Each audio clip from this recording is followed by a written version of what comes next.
magsisimula ang oras nito sa unang pagpahid pa lamang. Ibig sabihin, kung kailan nagunang pahid, doon magsisimula ang oras ng isang araw at yung 3 araw. At kasama sa mga bahaging obligado hugasan na dapat natatakpan.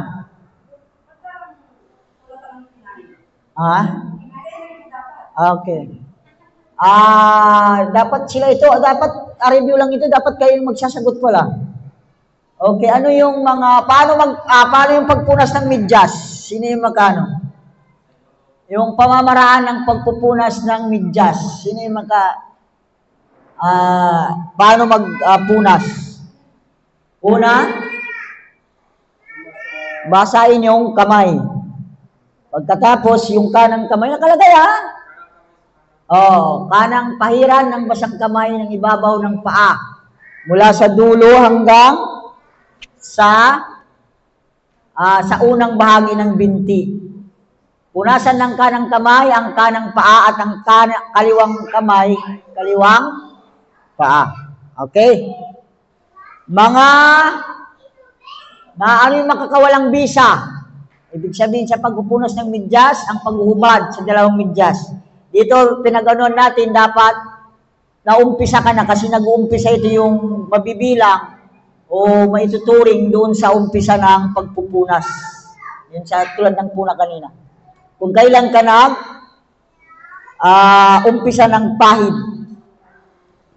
Kung kailan nag-umpisa ng pahid, doon ang unang oras at doon din kapag hinubad mo na, nakapagpahid ka na, doon na masisira yung punas sa medyas. Pangalawa, ang pagligo. Ibig sabihin kung najunob. Pangatlo, yung matapos na yung takdang oras. Okay, tapos na yan? Okay, pagligo, tapos na ba ito? Tapos na ito? Okay, yung pagligo. Ano yung kailan yung maobliga yung pagliligo?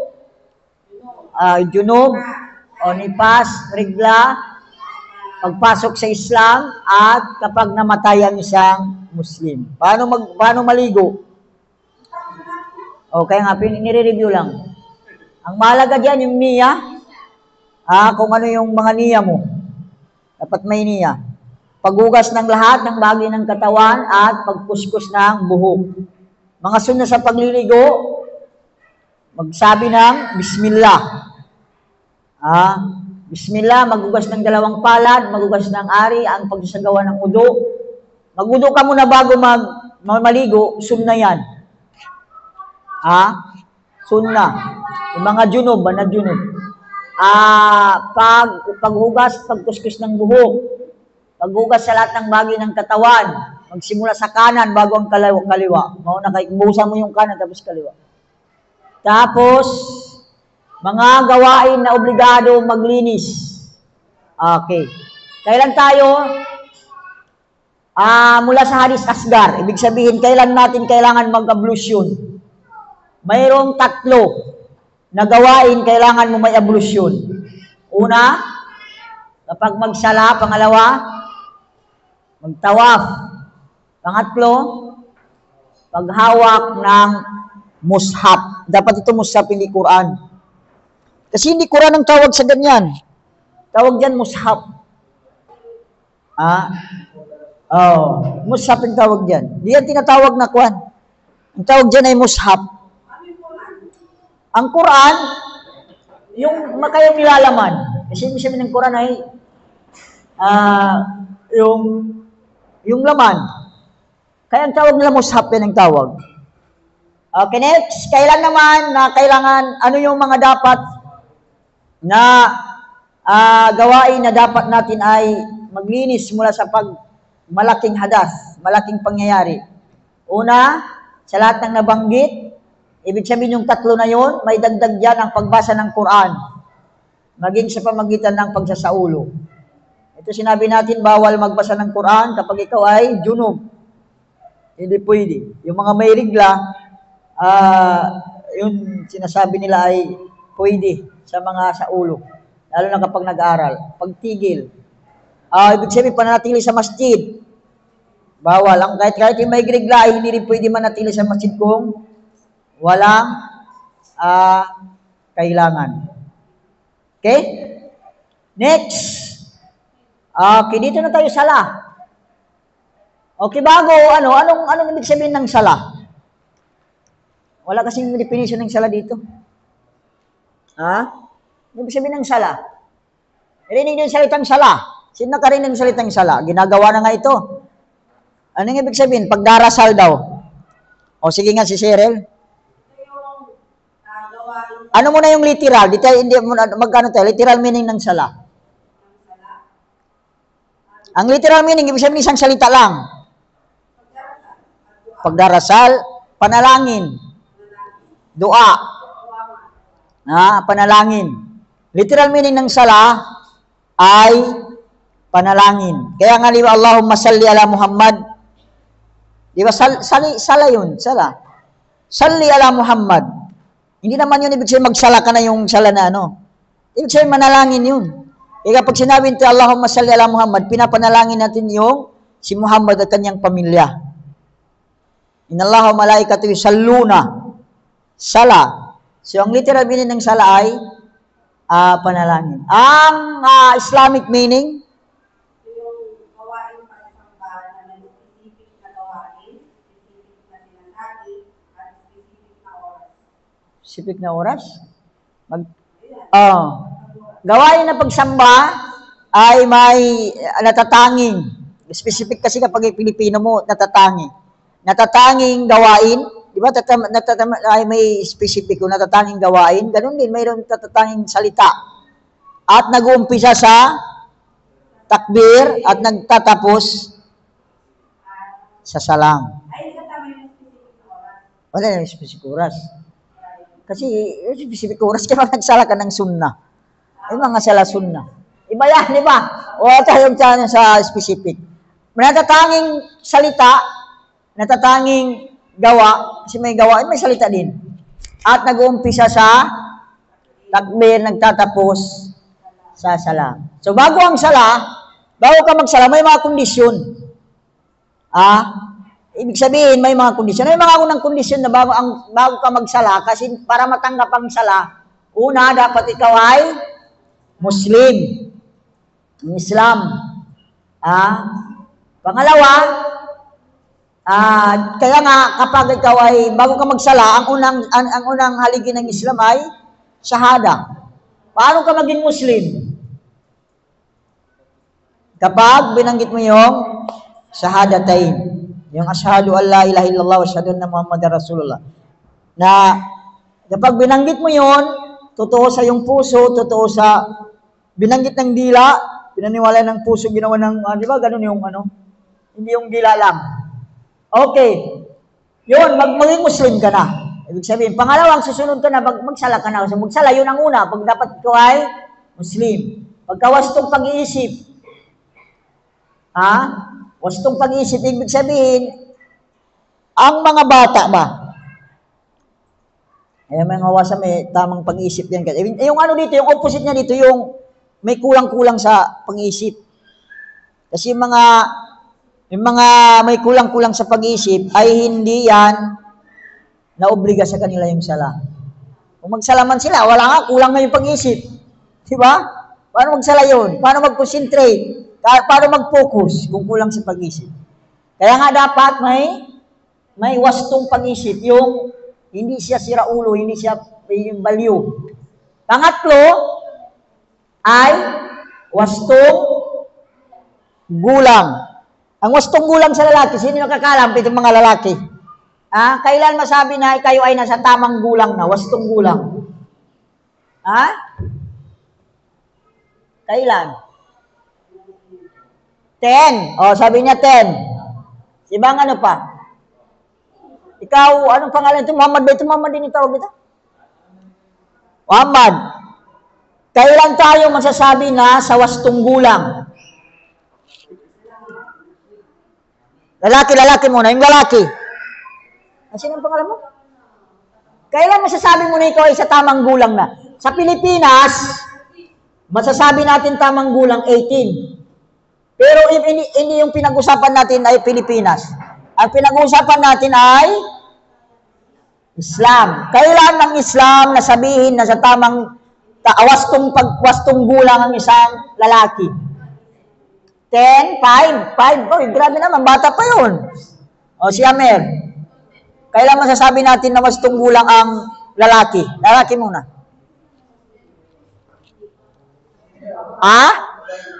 Kapag? Ano nga yun? Ano yung mga pagbabago? Tulad ng? Actually, yung Adam's apple hindi nakasali sa palatandaan. Ay, hindi. Ang ano lang pubic hair. Kapag may yung pubic hair, alam mo yung pubic hair? Ayun, kapag tumubo na yon, ibig sabihin ay nasa wastong gulang ka na. Ay, paliwanag mo yung pubic hair. Private part mo. Wala pa kasi ito, kaya hindi niya pa alam. Kapag tumubo na yon ay wastong gulang na ang lalaki.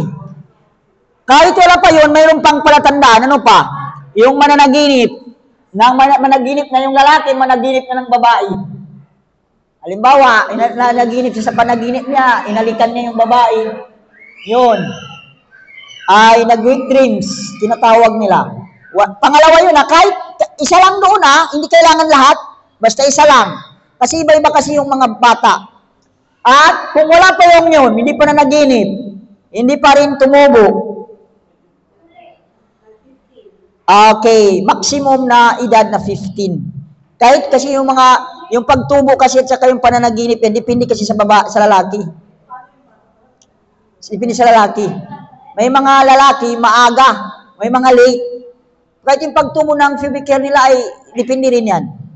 Kaya nga, kung hanggang 15, wala pa yung mga palatandaan, ay nasa wastong gulang. Ang babae, kasama ang tatlong yun, dagdag lang ang pagririgla. Kasama yung tatlo doon palatandaan sa lalaki, sinama lang, dagdag doon sa kanila. Kasi yung lalaki kasi hindi nagririgla. Oo. Kasama. Kasama yun. Managinip yung babae, managinip na siya ng lalaki.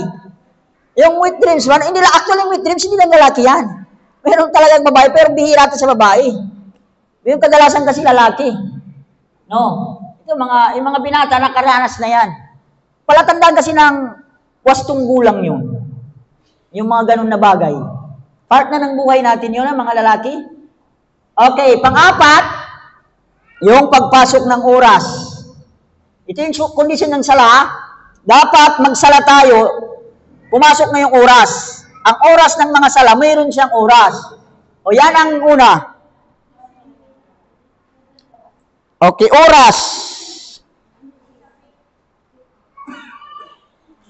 Saan na yan? Okay lang naman.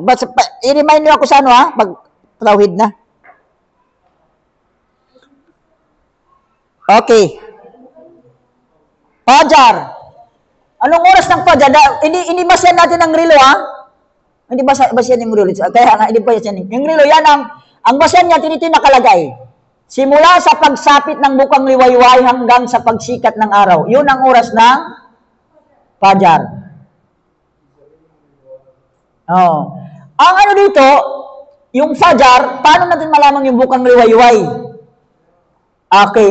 Kasi that time kasi wala mga ilaw. Ang ano mo, titingnan nila yung silangan. Yung silangan, yung anong silangan? Yung silangan, yung paglalabasan ng araw. Ano yung silangan sa English? Is. Yan, yung silangan. Titingnan yan kapag ang liwanag niya yung paganon na, tawag dyan, vertical ba yung ganyan o horizontal? Horizontal yung ganito, no? Yung paganon na yung, kasi pag pataas, hindi yung Fajar. Dapat yung paganyan yung liwanag niya. Dito rin tinitingnan. Pero sa panahon natin na may apps, nakukuha nila na kasi yung nakukuha nila na yung kailan lumubog ang araw, kailan yung lumabas yung bukang liwayway. May nila na. May apps na doon nalalaman nila. Pero, ang talaga yung oras na yan. Yung pagsapit ng bukang liwayway. Pangalawa, yung zuhur.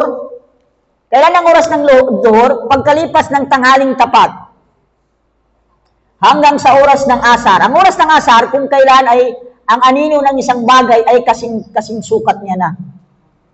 Okay. Una, paano natin malaman yung tanghaling tapat? Okay, dapat may anino. Kung itayo mo halimbawa ito, wala siyang anino, tanghaling tapat. Kasi walang anino. Yun ang tanghaling tapat. Tapos, kapag lumihis na, ibig sabihin kapag tanghaling tapat, hindi yan oras ng zuhur. Pagkalipas, tingnan nyo pagkalipas ng tanghaling tapat. Bawal magsala nga sa tanghaling tapat. 3 oras yung bawal magsala, anumang klaseng sala. Una, yung paglabas ng araw, tanghaling tapat, ang pag-oras paglubog ng araw. At pinapalagpas pa yan. Kahit yung paglibing, bawal din yun. Yung 3 na yun. So, pag tanghaling tapat, nilagay mo yung ganyan, walang anino, tanghaling tapat, bawal pa yung, hindi pa yung oras. Dapat sabi na lumagpas. Ang apps, napag-aralan nila na. Ang apps, sumasang-ayon na, pag-aralan nila na yung mga pero, halimbawa, walang oras. Walang orasan. Kasi nung panahon kasi, walang orasan. Walang orasan mga dati. Kaya nga ganun yung tanghaling tapat bawal, dapat lumihis siya. Pag nagkaroon na siya ng anino, lagpas na yung tanghaling tapat. Doon na yung oras ng zuhur. Hanggang, kung ganito na yung magkaparehas na yung anino nila, pagkaparehas na yung, kasi pag dito yung anino. Pagkaparehas na yung anino nila, asar na yun. Oras na, pagpantay na nakalagay dyan. Okay? Yan ang oras. Ang asar, oras naman yung oras na yun, yung pagkapantay, yung may anino at saka yung anino niya, hanggang lumubog ang araw. Yan, hanggang paglubog ng araw. Ang maghrib naman, sa oras ng paglubog ng araw, hanggang mawala yung dilim. Hanggang mawala yung liwanag. Diba pag lumubog ang araw, may liwanag pa yan. Tapos unti-unti mawala yung liwanag. Kung wala na yung liwanag, wala na yung maghrib. Isa na. Yun ang oras ng maghrib. Kaya tingnan ninyo, di ba? Yun, pag wala ng liwanag, isa na. Isa na. Oras na ng isa. Kaya nga, ang isa, simula sa paglaho ng karimlan, kadiliman. Karimlan ang ginagamit nila, no? Hanggang sa hating gabi. Pag mawala na yung dilim, pag nagdilim na pala, paglubog ng araw hanggang sa maglaho ang kadilimin. Hating gabi, sana yun? Simula na ang paglaho ng karimlan hanggang sa hating gabi. Hating gabi lang. Yun ang isya. Kaya ang pinakamahabang, mahaba yung isya, no? At ang mainam sa isya, yung i-delay. I-delay yung oras niya. Kaya ang propeta sabi niya, kung hindi lang sabi niya ako na yung naawa sa mga bata, kasi bata naman, matutulog na yan. Kung hindi lang sabi, kung naawa ng bata, ilagay na yung pagsasala doon sa, i-delay niya ba? Doon sa palalimin pa yung gabi. Yun. Pero ang mahalaga, nakapagsala tayo sa oras. Okay?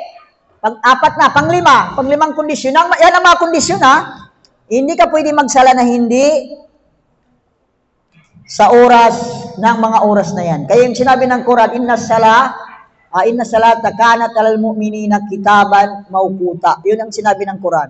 Ang sala sa mga mananampalataya may tamang oras. Ito yung mga oras. Okay? Huwag kalimutan. Di bali may apps na tayo ngayon, hindi mahirap. Okay, pang-5. Dapat natatakpan ang aura. Yan ang pagtakip sa aura. Ano ang aura? Bahagi ng katawan na obligadong takpan. Okay. Sa kalalakihan, ano ang obligadong takpan? Ito na. Ano yun? Nakasulat Nakasulat. Ito? Nakasulat. Okay, mula pusod hanggang tuhod. Kasama ang pusod, kasama ang tuhod. Kaya nga ito yung sinasabi natin, di ba, na pag ano natin nakaraan, yung mga lalaki, pag mag-short pan kayo, make sure nyo yung malagpasan yung tuhod. Para okay lang na. Magsala ka na naka-short pan, basta lagpas ng tuhod, walang problema. Basta lagpas ng tuhod. Ayun ang nagiging problema. Oo, umiikli kasi. Umiikli kapag sumusunod ka. Maganda yung, mahalaga ay kayo, basta hindi makita ang tuhod. Gawa mo ng paraan. Kasi makikita yung tuhod mo kapag sa oras ng sujud. Kasi humahaba ka, may mabibinat kasi yan. Okay? Pero, ganun pa man, pinagbawal pa rin yung magsala nakikita yung balikat.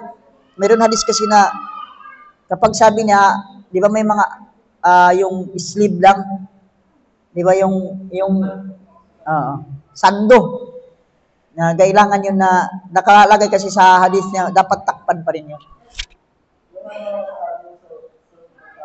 Self? Makinang bawal yung self sa lalaki. Sa babae pwede, pero sa lalaki, bawal. Self ang tawag doon. Yung tinatawag nilang, ano yung tawag sa ano? Yung, kalimutan ko na sa ano. Paano daw, iba ang lalaki, hindi ko rin nakapagpapalubog. Oo. Paano naman daw kapag minigyan? Oo, iba yun naman yung medyas.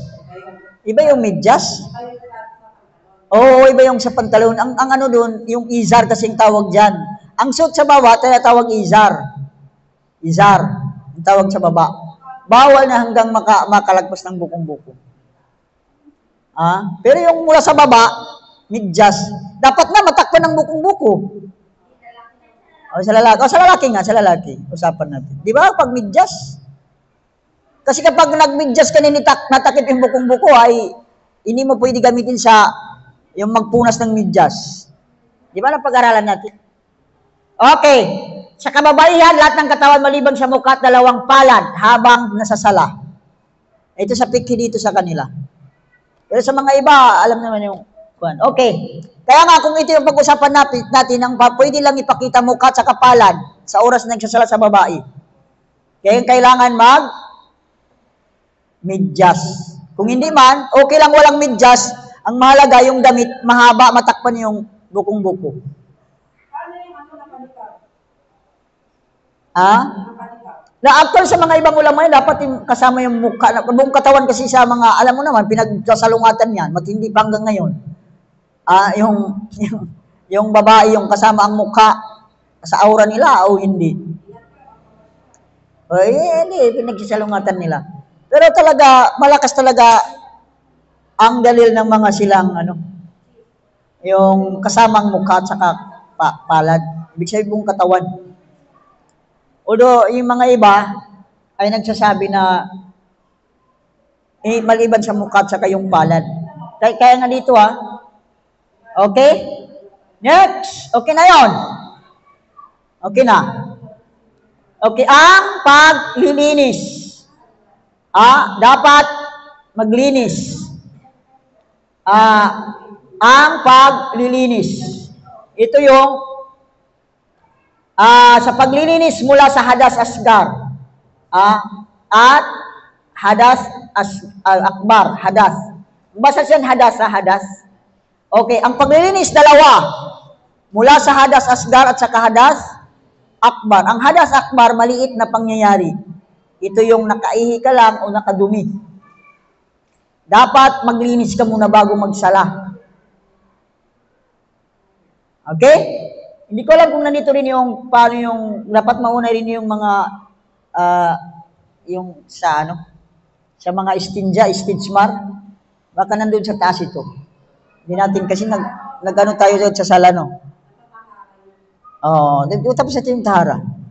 Tapos yung tahara, hindi pa lumabas, baka sa Okay, di ba, balikan natin yung Huwag kalimutan ng siyam ang kondisyon ng sala, Okay, na natin, pag-usapan na natin, yung paglilinis. Okay, mula sa hadas asgar. Tulad ng hadas asgar, nakaihi o nakadumi. Okay, dalawa ang klase ng paglilinis. Gumamit ng tubig. Paano kapag walang tubig? Hinihintay mo sa mga magpaglilinis. Okay, ang tawag doon is stijmar. Stigmar. Kasi minsan walang tubig. Lalo-lalo may mga CR walang, subukan na mag-travel, ang mga CR walang tubig. Okay, kaya nga ang tawag doon is stigmar. Dalawa kasi yung paglilinis, tinatawag istinja. Ang istinja, ito yung pinakamainam. Ang istinja, ibig sabihin yung paglinis gamit ang tubig. Ito yung pinakamainam. Pangalawa, yung tinatawag istigmar. Ang istigmar, kung wala yung tubig, o kahit mayroon ng tubig, kahit mayroon ng tubig, pwede yung istigmar. Ang istigmar, ito yung mga tissue, bato, dahon. Oh. Ang bawal lang yung siyempre yung najis yung gamitin mo, dumi ng hayop na hindi kinakain.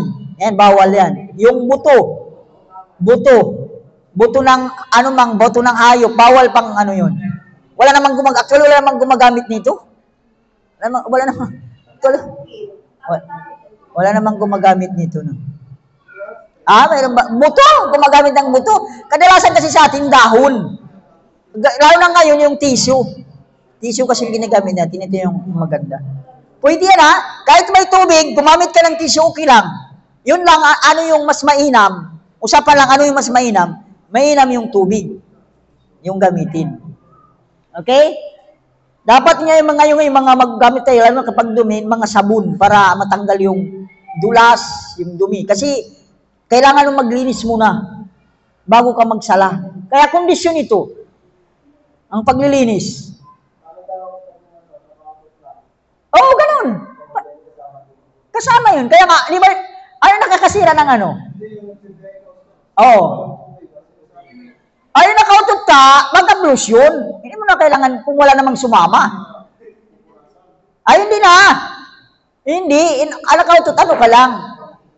Kaya nakalagay dyan, ihi at dumi. Ang utot, hangin lang yan. Wala naman. Kung wala namang sumama, hindi ka mag-istinja-istinjmar. Hindi kailangan. Hindi kailangan mag-istinja, maghugas ka, magpunas, o mag-ano ka, kung utot lang. Maliban kung mayroong sumama. Yun lang ang kaso, sabi niya, paano sabi mabaho daw yung utot? Pag utot ka niya, di ba yung utot minsan, hindi naman mabaho, minsan mabaho. Actually, yung original ng hangin, malinis. Di ba yung original ng hangin? Ganun din ang lumalabas sa tiyan natin. Ang original ay hangin, malinis yan. Pero kung nakadaan sa madumi, doon may amoy. Dito to rin. Ibig sabihin, mayroon na daanan na dumi na yun. Pero, kung nandun pa naman sa loob, hindi na-obliga ka na maglinisan mo. Nasa loob nga. Hindi pa naman lumabas. Yun lang, kung pag-utot mo minsan, may mga umuutot na sumasama, nakalinisan, di ba, mayroon ganon? Kailangan yung mag-istinja o istinjmar. Okay? Yun ang istinja at saka istinjmar. Okay? Ano pa? Okay, yung mula sa hadas akbar. Ang hadas akbar, ito yung malaking pangyayari. At halimbawa dyan, pagtali, pagtigil ng grigla, yung mga ano pa. Yung kailangan mo dito, anong kailangan dito? Hindi na kailangan ng ablution lang. Kailangan ng husul. Ito kailangan ng maligo. Buong katawan mo.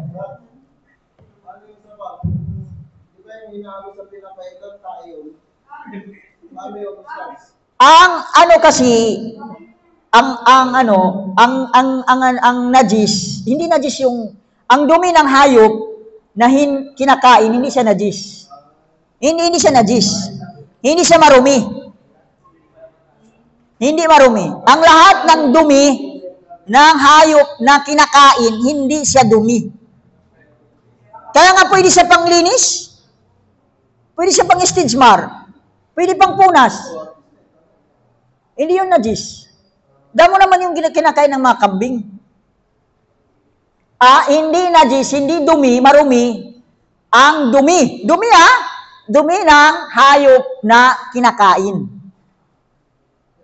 Kaya nga yung papaitan yan, alam niyo kung halimbawa yan bawal, maraming mga ustad nating daling Bagyo, kumakain din ng papaitan.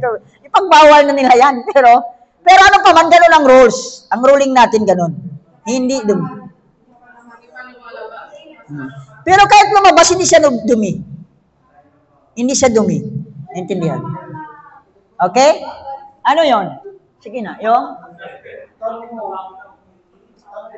maamoy? Iba naman yung amoy ng dumi ng mga kambing. Hindi siya mabaho tulad ng, pag ikumpara mo yung dumi ng kambing at saka yung aso halimbawa o pusa, iba. Oo, ang dumi ng kambing hindi mabaho. Inahawakan pa yung ginagawang fertilizer. Yung mga dumi ng baka. Hindi, ginagawang fertilizer. Ha? Dito to naman. Doon sa amin na, iwan ko si Irima kung alam na yung, minsan ginagawang, yung kung damot yung tayo ng kambing. Hindi ko alam. Hindi ko alam. Halimbawa lang po akong apps. Tapos, alam mo naman ng oras na lang nasa iyo. Nagsasalita ako na hindi pa nag-a-alert doon sa apps. Okay lang po. Yung apps, kwan lang yan. Yung parang pwedeng gamitin. Pero ito yung pinakatama yung sinabi natin. Kahit hindi kasi minsan yung apps, hindi naman yan 100% na tama. Oo. Kasi kung minsan po, nauuna ako doon sa apps. Wala namang problema as long as na talaga pumasok yung oras. Yung pinag-aralan natin kanina. Yung mga, minsan kasi subukan ninyo, yung, lalo na yung asar, kung di ba doon nakalagay yung magkapantay na, tingnan nyo yung apps, kung tumatama din. Although yung Maghrib, parang tumatama. Paglubog ng araw, tumatama ba? Kasi mayroon talaga nila, alam nila yung apps, yung sikat ng araw, at saka lubog ng araw. Di ba may mga ganun? Walang problema, kahit hindi mo sundan yung apps, kahit yung sa fasting, hindi yun yung apps yung usapan natin. Yung usapan natin, yung lumubog ang araw. Basta sure ka naman. Pero kadalasan naman, karamihan, 99.9 yung apps, accurate. Di ba? Di ba mga 99? Pero hindi naman 100%. Hindi lang natin masabi ng 100%. Mayroon minsan, pumapalya, lalo na yung ini-update. Di ba may mga apps kailangan mo ina-update? Kung hindi na-update, parang mali din siya. Yung mga ganon. Yung mga location. May mga ganon. Okay? Okay? Kailangan. Okay, next. Pangpito, actually si Sheikh Nadir nung pumupunta-punta pa dito, tinatanong ito. Hindi nakaano ng siyam na kondisyon ng sala. Inaano ito? Dapat memorize ninyo. Pag next time memorize ito, kaya ma? Yung 7. Hindi ako nagpa-price. Pwede naman may price. Yung Prince Price. Yung mga... Di price naman yun, di ba? Okay. Doon na tayo sa ano yun? Ano tayo? Okay. Pang-7, pinag-usapan natin yung pagligo. Okay. Pang-7, dapat may katabi ako dito makapagbasa. Dito. Dito kayo malayo kasi. Matanda na kasi mga ito. Gusto rin sumandal. Halika, magbasa kayo. Pang-7. Sino mag... Halika. Huwag muna kayo sumandal kasi kapag sumandal kayo, matulog kayo. Pang-7 nga. Ano yan daw? Sige. Ang pag-alis ko pagtanggal sa mga maruming bagay. Tingnan, mayroon pa mula? Ay, mula sa katawan sa mga damit at sa lugar na pinagsasagawa at nagsara. Okay, at ano sa Arabic yung maruming bagay? Najis. Yun kapag binanggit ko yung najis, Arabic term yun. Ang ibig sabihin ay maruming bagay. Yun ang ano niya, najis. Bakit nads? Pagbasay mo nads, no? Najis. Najas kasi yung ano ata, najas. Najasun. Najis. Najas, ay parehas. Kasi yung Arabic kasi, alam niyo naman, yung dulo, hindi siya nagbabawels. Di ba? Hindi nagbabasa tayo ng bawel. Kaya najis, najas, ay parehas yan. Okay, dapat matanggal. Mula saan? Sa katawan. Kaya nga yung mga sobra na yung mga hindi na naligo ng ilang araw, marumi na yun. Tumalsik na may mga dumi na dumikit doon. Yun ang ibig sabihin, kailangan matanggal yun. Di ba? May mga tumatalsik na sa katawan mo. Ilang araw ka na hindi naligo. Ayun na kailangan. Kaya sabi doon, kailangan maalis. Pangalawa, mula sa damit. Yung ginagamit natin damit. Kailangan walang najis. Walang najis At pangatlo yung lugar. Yung lugar na pagsasalam, halimbawa yung sadyada ganito, dapat wala ring najis. Najis. Ang gamit kayo, kahit walang sadyada, yung mga lugar na pinagano, dapat walang najis. Walang maruming bagay. Okay, alam niyo na yung maruming bagay? Maruming bagay, yung mga dumi ng lahat ng mga hayop na hindi kinakain, hindi nakakain, ay marumi yan. Okay? Dumi ng mga hayop na hindi kinakain, yun ang mga najis. Pero kung mga nandyan tayo ng baka, hindi yun, walang problema yun. Hindi yun najis. Okay? Lugar, dapat yun katawan, ano yung pangalawa?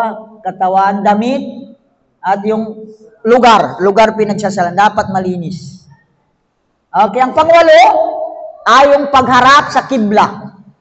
Kibla yung Kaaba. Nakaharap tayo. Okay? Nakaharap tayo sa kibla. Saan yung Kaaba? Yun, sa Saudi.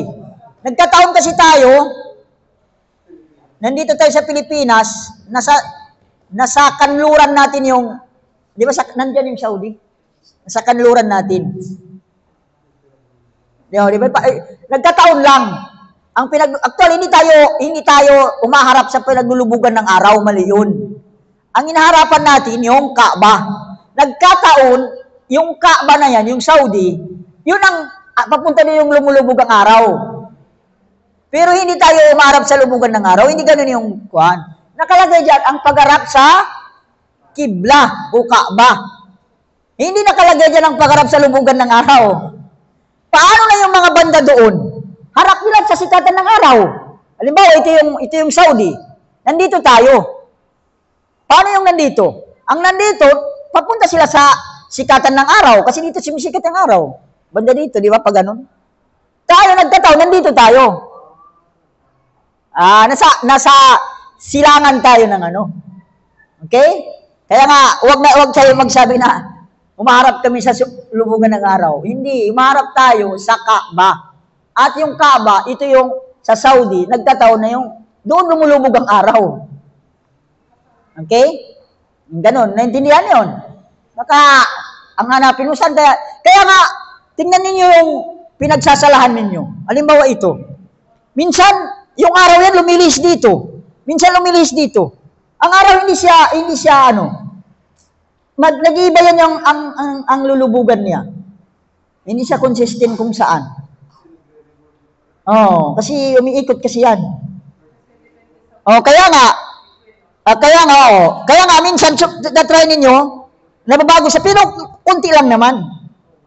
Hindi naman asin na totally gano'n, kunti lang. Lumilis siya kunti galing sa mga kibla ng masjid natin. Ang rules dito sa kibla, kapag doon ka nakikita mo yung Kaaba, dapat eksakto na nakaharap ka doon. Pero kung hindi mo na nakikita yung Kaaba, kung lumihis ka ng kunti, walang problema. Halimbawa, ito yung Kaaba. Kung nakikita mo, dapat nakano ka kasi nakikita mo. Hindi pwede ka lumihis ka kunti. Pero kung hindi na natin nakikita, tulad dito sa Pilipinas, kung nandyan yung Kaaba sa tingin mo, nakalihis ka ng kunti, walang problema yun. O nakalihis ka dito.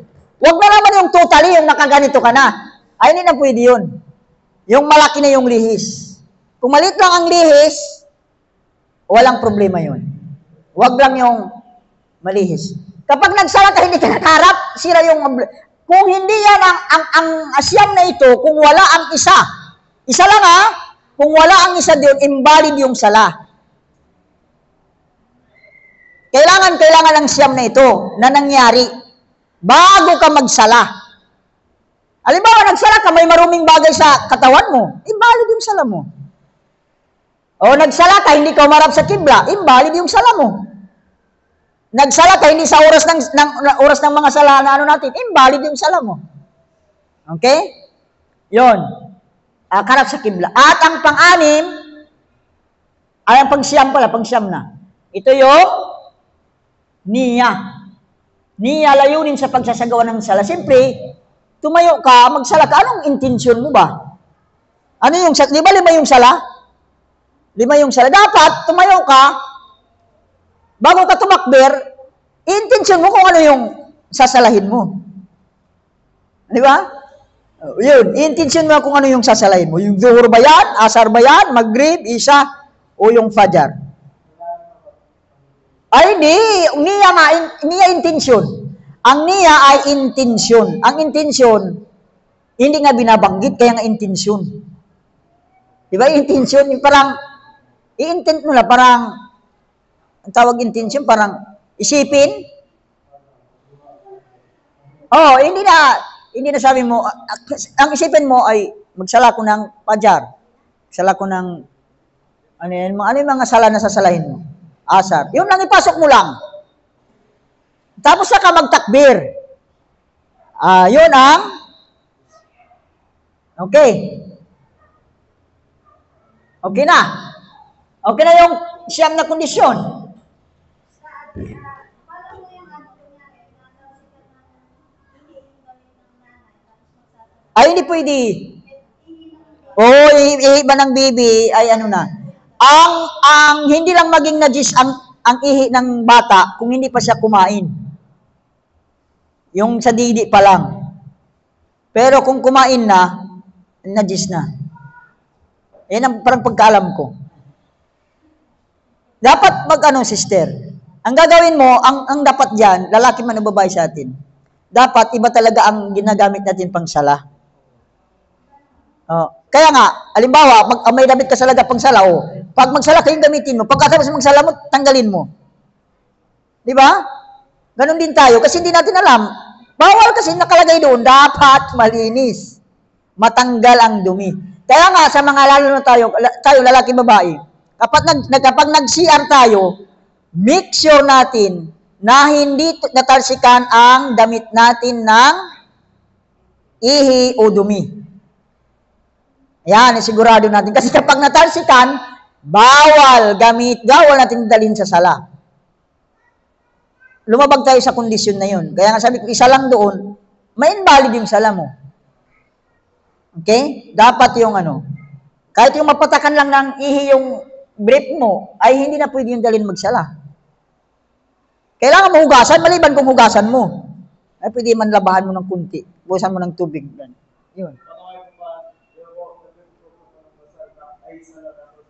Yung kapag tubo umihi, nahawakan ito umihi, tapos bigla ay Oo. Kung kalimbawa, natapos na yung sala, saka mo nalaman, wala nang problema yun. Pero kung nagsasala ka pa, nalaman mo na sa'yo, invalid yung mo. Kapag alam mo na nagsasala ka, kasi nadumihan ka, dumi yun. Magpalit ka ng damit, magsala ka ulit. Ha? Yan na nga, kung hindi mo alam, natapos na nagsala, wala na yun. Valid na yun, okay na. Okay na, hindi mo na kailangan ulitin, hindi mo na kailangan. Ang problema kung alam mo. Kapag alam mo, ay kailangan mo magpalit ng Okay. Kung halimbawa, hindi mo alam na ihi pala yun. Pero, at natapos ka na nagsala, wala nang problema yun.